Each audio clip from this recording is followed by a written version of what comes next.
Hey, what's going on, everybody? It's your boy QM2'S in the building, here with my second video. So let's go ahead and kick it off.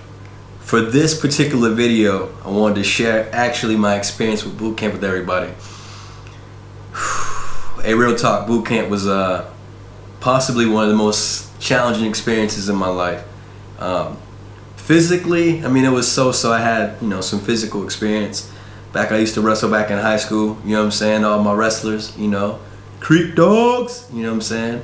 But that was ridiculous. Anyway, boot camp was challenging about boot camp. Back probably like a good 6 years ago when I joined, there wasn't really a lot of footage out about boot camp. Nowadays, they're doing shows about it, documentaries. A lot of people have actually stepped out and left their experience with it. So for me, it was crazy. Luckily, I was already older. So I was about 27 years old when I joined compared to young Thundercats. I was 18, 19 going in the gate.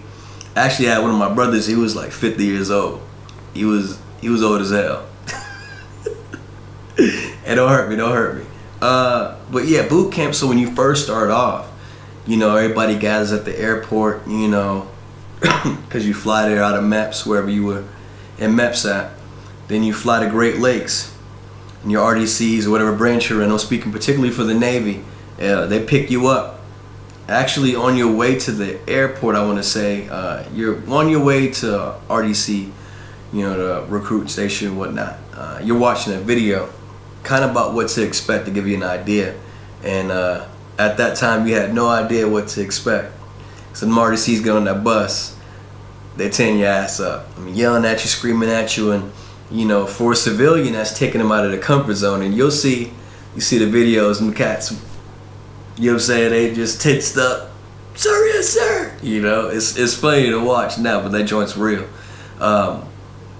So basically, you're gonna have to stay up for about 24 hours, right? So they're basically testing your mental fortitude, getting you ready.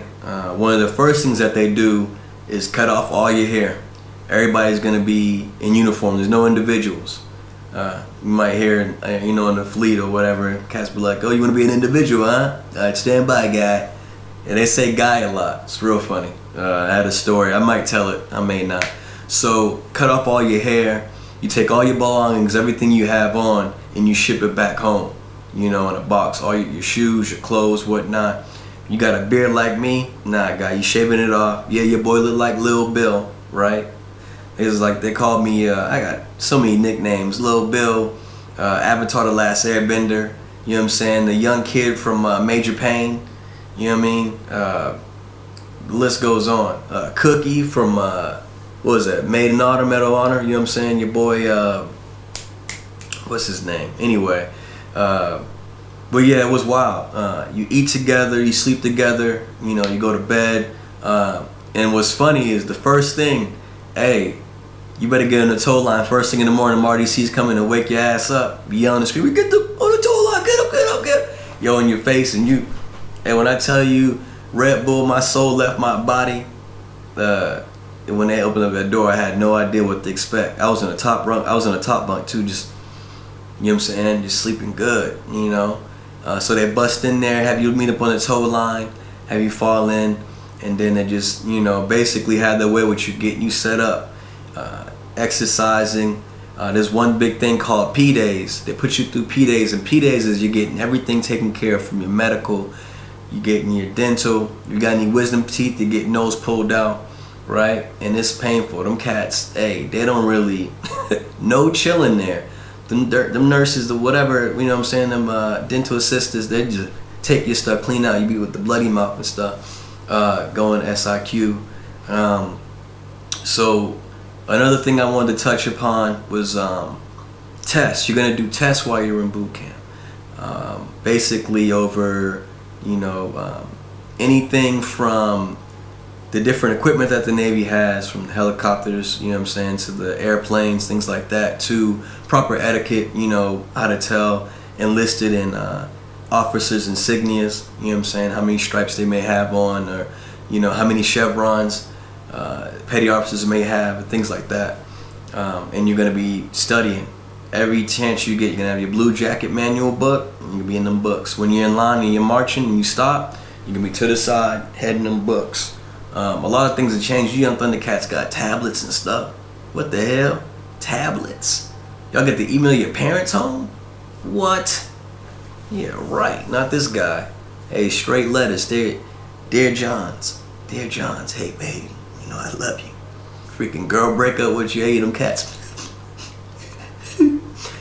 Girls is breaking up with you. It's rough in there, yo. So a couple of things I want to put out, and it's important for y'all to really understand. Number one, you can make rank while you're in boot camp, okay? Don't be afraid to take on different jobs. They got laundry PO, they got section leader. Those are the cats that's going to be responsible for folding clothes, making sure everybody's rack is squared away. There's certain boot camp folds. It's actually pretty helpful for when you go out. You learn to fold your clothes up very compact.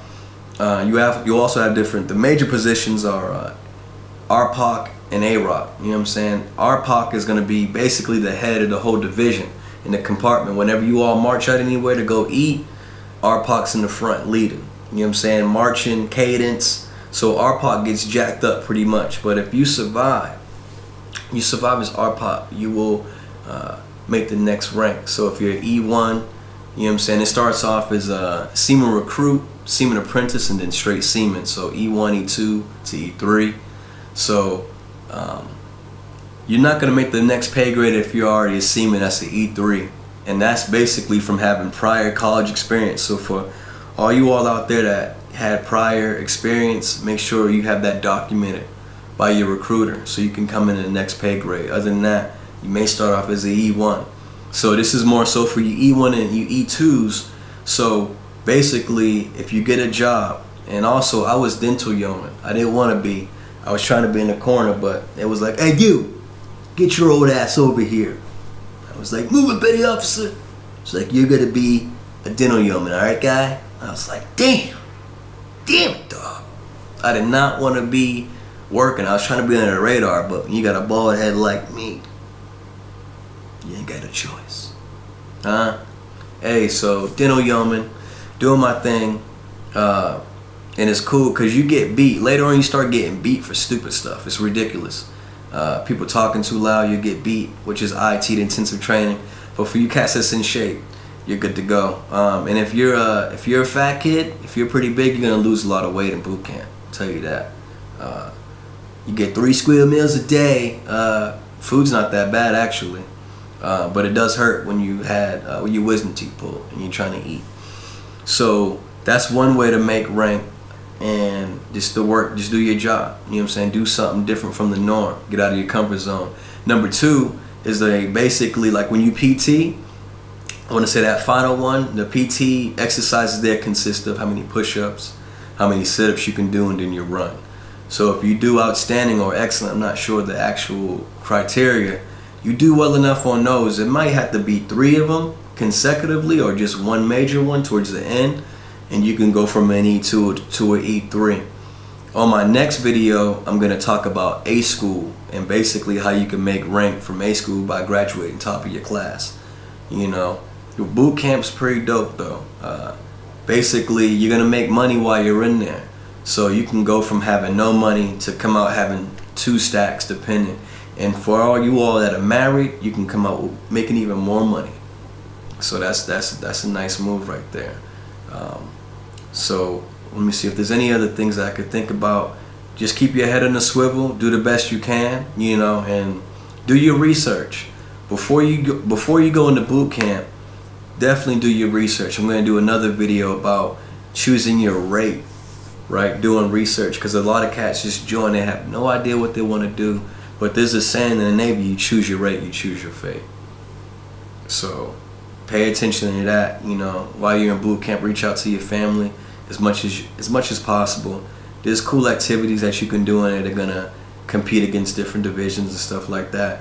But give respect to your RDCs because they work really hard. Like, they probably have the toughest hours. No, they do have the toughest hours out of any shore command, specialized shore billet you can take.